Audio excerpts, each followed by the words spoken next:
Good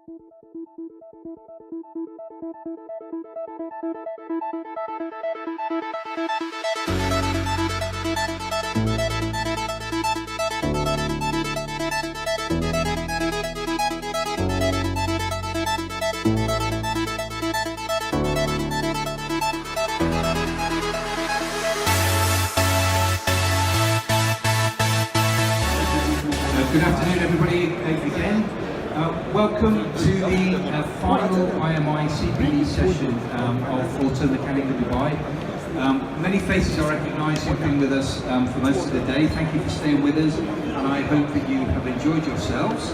And if you haven't, make yourself available again, so you can zap them. The IMI is the world's only automotive-specific professional body. And we are dedicated to raising the standards of people who work in the automotive sector. And in doing that, we work with many partners. And one partner who we are very close to is nulle, of which Christian is a member of their product team. And Christian here is their managing director for the Middle East and surrounding areas. But we share the same goal, which is why we work very closely together. And we're very pleased that they have agreed to present Auto Mechanica along with the IMI. And they are going to present about electric and hybrid vehicle awareness, which is a very topical subject all over the world, but in particular here in the Middle East. So, welcome to the second hybrid electric vehicle session. Thank you for all being here from all over the world. That looks great. Thank you for this audience. Today we will get an overview about the topic hybrid and electric vehicle. We will see how important this topic is for the whole world, but even how important it is to do the training for it. So we will see how many different people, how many different jobs fields will be affected by this topic, much more than by the general combustion engine.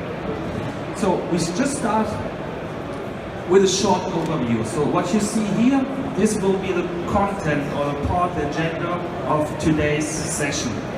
So we will start with the different topics, some technical input, safety input, maybe the most important one for hybrid and electric vehicle, because safetiness regarding to high voltage, that's everything. But before, a little outlook to our LN headquarters. So for those of you who haven't been to Germany, nulle is producing in Germany, so it's a made in Germany company for more than 40 years. These are our headquarters, and we are located in the western of Germany, in Cologne. So if you're coming to Germany or to Cologne and you want to drop by, you are absolutely welcome. And at our facility we have a complete showroom where we have a complete training room with all our hybrid and electric training systems, where you can have a look, where you can play with and get a good introduction into it. Furthermore, the LN unique features, what can we offer to you? That's a pretty important thing. So, first of all, we are the world leader for hybrid and electric vehicle training systems. Then you see over here, we do practical application of high voltage training. So that means we train the trainer. When your school, your training center, all over the world, maybe in Africa, Asia, here in Dubai, when they buy our training system, we create a complete training concept for you and train your trainers, and we get them certified so that your school becomes an IMI certified school. What this means we will see later in detail, but we provide a complete training concept. We certify you as a pro center, and then you can give out certifications to your students which are recognized all over the world. Okay? With the IMI certificate, your students can go nearly everywhere on the world and and the school becomes an approved center.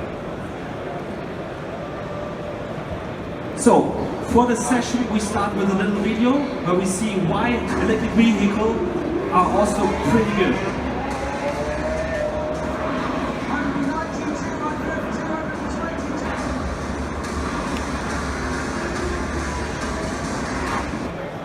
So there we see one reason why electric vehicles are pretty good and are the world's future. We saw there was two on one of the faster cars from the old world. Have you recognized which cars that were? Lamborghini was the one, and the other one? You got it? McLaren. The other one was the McLaren. And then we had a Czech super electric sports car called the Rimac Concept 1. And you see, one of the world's fastest combustion engine cars had no chance against it. But there are quite a few more reasons why we should stick to hybrid and electric vehicles, which we see as follows. Okay, reasons for development, or why we should stick to these kind of mobility. On the first, we have the healthiness. Of course, we have to reduce the emissions all over the world, which are caused by the traffic, especially in warm areas and in cities. For example, like Dubai, like the big cities in Africa or in Asia. So there we have to reduce the emissions in order to improve the healthiness of the people. Furthermore, we have the climate change and as well as the lack of resources. I mean, nowadays, there's enough oil here, but there will be the day where this oil will be gone. And therefore, we need to have alternative drives. Means high voltage systems, maybe even combined with a fuel cell or something like that. So this will definitely be our future. So, partial solutions approach. With a hybrid electric vehicle, there is the first thing to reduce the emissions, because with this kind of car, we have less emissions. Furthermore, we have the electric vehicle. And how much emissions does the electric vehicle have? Zero emissions. So this is the best what we can reach. Zero, there's nothing below. And of course, when we are speaking about the mobility of the future, we have also to speak about autonomous driving. And there we see there's a SAA level between, which goes up to from level 1 to level 5. Level 1 is no autonomous driving, and 5 is the highest form of autonomous driving, like real autonomous driving.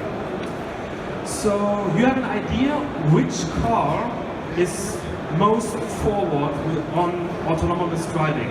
Which electric vehicle? Tesla. What do you think, which level does Tesla have between 1 to 5? 3? You know that. Yeah, that's right. Tesla is on level 3, so that means we have still 2 levels to go until we come to autonomous driving. And even if Tesla is calling his system an autopilot, it is not an autopilot. It's just a bunch of different assistance systems which are working together. Therefore, we just reached level 3 with the Tesla engine car. And which other car is the electric vehicle? On which side we have the combustion engine? Right hand side? Okay. And on the left hand side, is this a hybrid or electric vehicle? Electric, perfect. That's absolutely correct. So on the left hand side we have the Volkswagen e-Golf, and on the right hand side we have the more powerful Golf GTI. And there we see the left one only drives on electric energy, and the right one drives on the internal combustion engine, means on fuel. But you see, it's quite a bit hard to differentiate if you do not know the cars, because they look pretty the same. So which possibilities do we have in order to make a difference between it? And we see this over here. First thing, how you can differentiate between a normal and a hybrid or electric vehicle is the badging. So on the right hand side you see the normal badging of the normal vehicles. On the left side you see the modified badging. And what is modified? What comes into the badge? The blue color, right. So all car manufacturers just said blue looks like for the future, looks modern, so they integrate that into their badges. So if you recognize a vehicle with a blue badge, which is done like this, then you have a slightly an idea that this could be a hybrid or electric vehicle. Of course, if someone just stole the badge and put it on his own car, then you cannot do anything therefore. Second thing is the lettering on the car. What we here have is a Mercedes. Now you see it, blue tech hybrid. So the word hybrid is a signal word, and lets you know that this has something to do with a high voltage system. And this is also very interesting. Normally, if you buy a new car, Mercedes, BMW, whatever, you can say, I don't want to have this, I want to remove the naming on the back. In case of a hybrid vehicle, Mercedes doesn't allow this. So you have to have this number right there. For example, the first Toyota Prius doesn't have this kind of charging connection. It just runs on the combustion engine as well as on the high voltage battery. But there's no charging connection. On the other hand, each hybrid vehicle has a combustion engine, of course. So that means when it has a combustion engine, it always has to have a fuel filler. And then you simply start the car. First is ready mode. Then we take off, hybrid electromotor and the high voltage battery is working. Gentle acceleration, the combustion engine jumps in. Rapid acceleration, maximum power. And then something very cool, regenerative braking, or also called recuperation. So what does this mean? We brake the car, but how are we doing that? How do we brake the car? Not by hydraulic brakes, just by the electrical power. So we use the generator or an electromotor in order to break down the vehicle. Positive side effect, your brakes will last longer because you do not use them. So if you ask the Toyota Prius owner how often he has changed the brakes, he will basically say never. Because in most cases, the Toyota Prius, for example, brakes absolutely on electrical energy, on electrical power. Okay, now we have a look at the typical drivetrain. You see it here on an example of the Audi Q5 hybrid. We start with a high voltage battery. It's mostly at the end of the vehicle, especially if you're speaking about a hybrid vehicle. You find it on the rear axle. Next step, high voltage wiring harness, which leads to the front.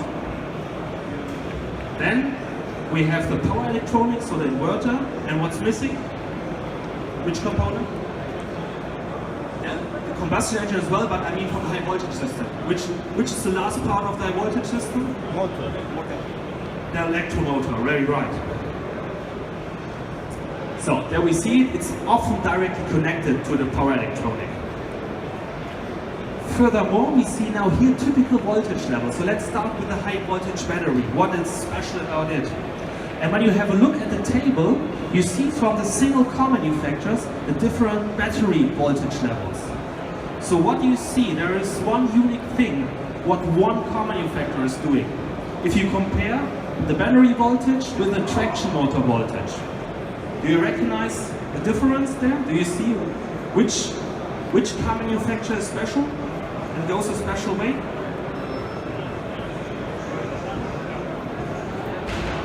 Exactly. So it's Toyota. Toyota is the only car manufacturer which boosts his voltage. You see, if you have a look at the Honda or at the BMW, at the Ford, they use the same power at the high voltage battery like at the electromotor. Only Toyota is boosting it up. We start with 201 volts and we end with 650 voltage. And they're using a so-called buck boost converter within the power electronics. So that's special about Toyota. Here we see a high voltage battery, but we did a 3D animation out of it. Why did we do that? Because disassembling a high voltage battery is pretty dangerous because a high voltage battery always has high voltage, so you cannot take that away. Therefore, in our facility, we took a whole Toyota Prius battery and disassembled it. And how this looks like, we will see in the video. So you see, the high voltage battery is not just a big block. It consists out of many different tiny parts and of course out of the battery cells itself. In that case is a lithium-ion battery, and now we see, for example, here the connections of the battery controller. So this battery controller controls high voltage battery. It controls discharging as well as the charging. In that case, it's from Panasonic. Here you see the connection, how the single cells are connected with each other. That, like I said before, the high voltage battery is not a big block. It consists out of single cells. They are joined together in a series of parallel connection, and this gives the total voltage at least. So there we see it. You see enough there? You see everything? Okay, perfect. There, this is another high voltage tool, it's the high voltage plug. And now we see when they remove this parts as well, we have more or less just the basic cells there. And in the last step, we remove the cells. I speeded up this a little bit, otherwise everyone will fall to sleep. Here we see, and what stays at least, is the single module. So this is the module of a Toyota Prius battery cell. So in each module we have 3 lithium-ion cells. One lithium-ion cell has a voltage of 3.7 voltage. Multiplied with 3, we get the total voltage of one module. It's not just one voltage of the car manufacturer. What you see here is a voltmeter, and we see here 1 millivolt is 1 ampere. And now I start the car. So we see ready on, vehicle is not moving, so very low amperage. Then afterwards we start, the vehicle is rolling, okay? And there we see now 6 ampere, 10 ampere, 25, 52 was maximum. We don't have so much time to accelerate, therefore it's not that high. But now you see the minus here. And what does the minus mean? Perfect, yeah. We recuperate the high voltage energy. So it comes back into the high voltage battery, and through the braking, we earn electrical energy, which goes into the battery and which charge them up. Perfect. So you see it here, voltage level of the inverter has to be clearly above the voltage level of the battery, otherwise electric energy wouldn't go from the inverter to the battery.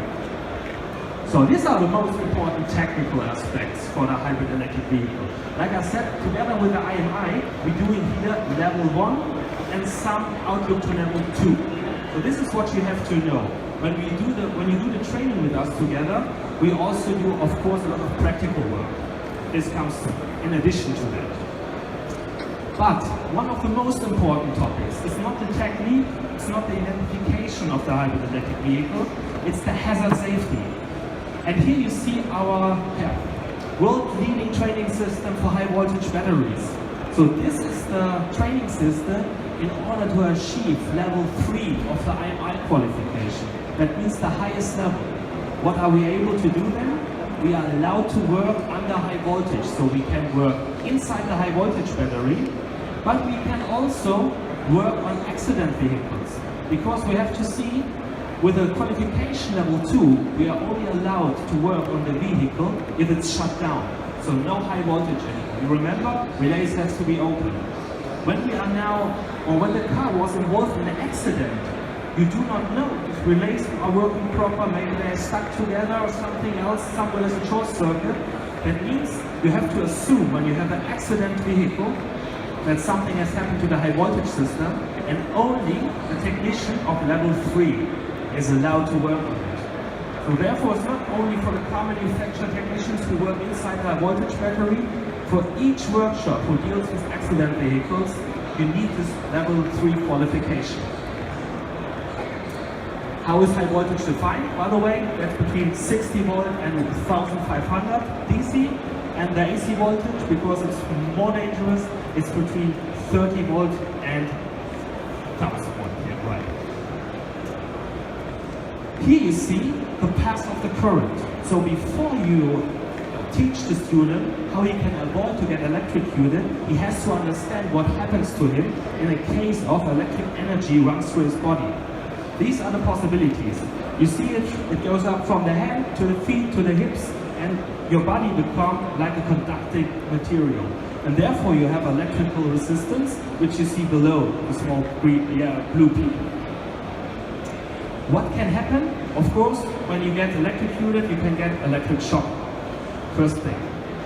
But also you can get electric burns. That doesn't look nice, therefore it's censored here. No one will see that, and therefore it shouldn't happen. This is why we should train our students very well. Arc blast flash can also happen, of course. And fire explosion. That's a really nice video. Sorry for the quality, but it's just very impressive. What you see there is a normal notebook cell. Has nothing to do with a high voltage battery. But just look what happened. He just stepped into it, and this small cell of this size like a massive explosion. And like I said, when this happens to a Prius high voltage battery, then there is a house less standing there. And of course, chemical and gases. When you speak of batteries, you have chemical and gases inside the battery. There's also the problem when the battery catches fire and you try to raise the fire by using water, there could be a very bad chemical combination. So where you create a poison gas. So therefore the firefighters all have to do this kind of training that they know how they can deal with accident vehicles or hybrid electric vehicles which catch on fire. And then the firefighters really have to go with their tools and cut it on the left side and on the right side. They don't cut it just one time because otherwise the cable could stick together again and then we haven't won anything.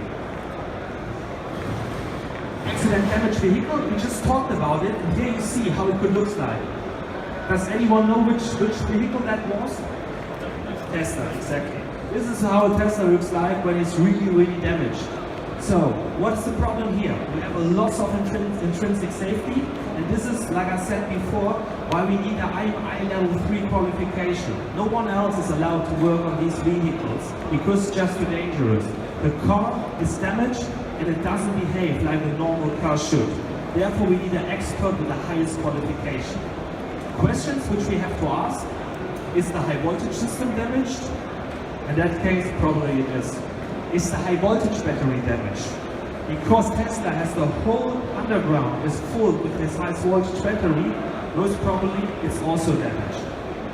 And was there fire? Because when the battery one time catches on fire, it could happen that even 5 days after, this battery will catch on fire again. And that's very dangerous regarding what we have to take care where we put these vehicles. So you're not allowed to put it inside the workshop. Just imagine you get on the evening before the home time, you just get a damaged Tesla, you put it in your workshop and you leave it, pull the lights out, the lights will get on later in form of a fire, because it can really happen that this even... So, from that point we come to the IMI qualification level. There you see what we're doing right now, like I said before, is level 1. Electric and hybrid vehicle awareness. So this is for all the test drivers. This is also for the managers of a workshop. For example, if Christian is leading a workshop, he has to know not how to diagnose the car, but he has to know about, must be able to identify vehicles, he must be able to identify hazards, but he has to know how to set up his workshop. If you took a high voltage battery out of the car, you cannot just put it somewhere on the table and go home. For example, a high voltage battery you can only put in a special room which is absolutely secure, and you have to put it on the table which cannot catch fire, and only 2 people are allowed to have a key to it. The manager itself and 1 expert within his team. So even a manager has to do the training on it. Or will cut level high voltage line. That's not good for him. And the last level, the highest level qualification for all who really want to deal with damaged vehicles, as well who wants to work in the high voltage battery. All the 3 levels you can do with our training system. We offer the complete certification program and the complete training laboratory for it, and we set it up together with you so that you get a school or a training center which can certify their students, firefighters, police officers from your country. Okay? Like I said, car training, this is the one which is here. You can do level 1 and level 2. And then our more advanced car train diagnosis and maintenance of a high voltage battery. There you do IMI level 3 with it together. And both combined with each other, you have the total perfect solution for your hybrid and electric vehicle solutions. Now, like I said before, one of the most important actions which you have to perform on a high voltage vehicle is the high voltage disconnect procedure. This is what any technician has to learn. And of course, you can do this with our vehicle. We have a video where we see it, how it happens exactly, but Christian can just show. For example, yeah, we have to shut down the vehicle, we have to disconnect the high voltage battery by pulling the orange plug. Yeah, just as a slight idea. So we can perform everything with our training system. But the XHEV one, you see now in the video. So this is done.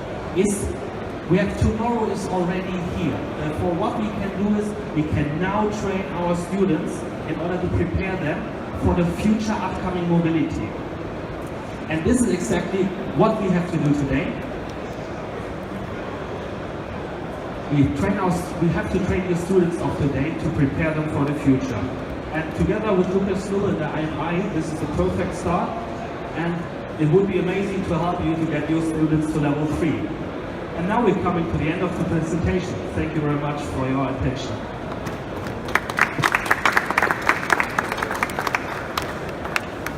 And of course, if you have further questions,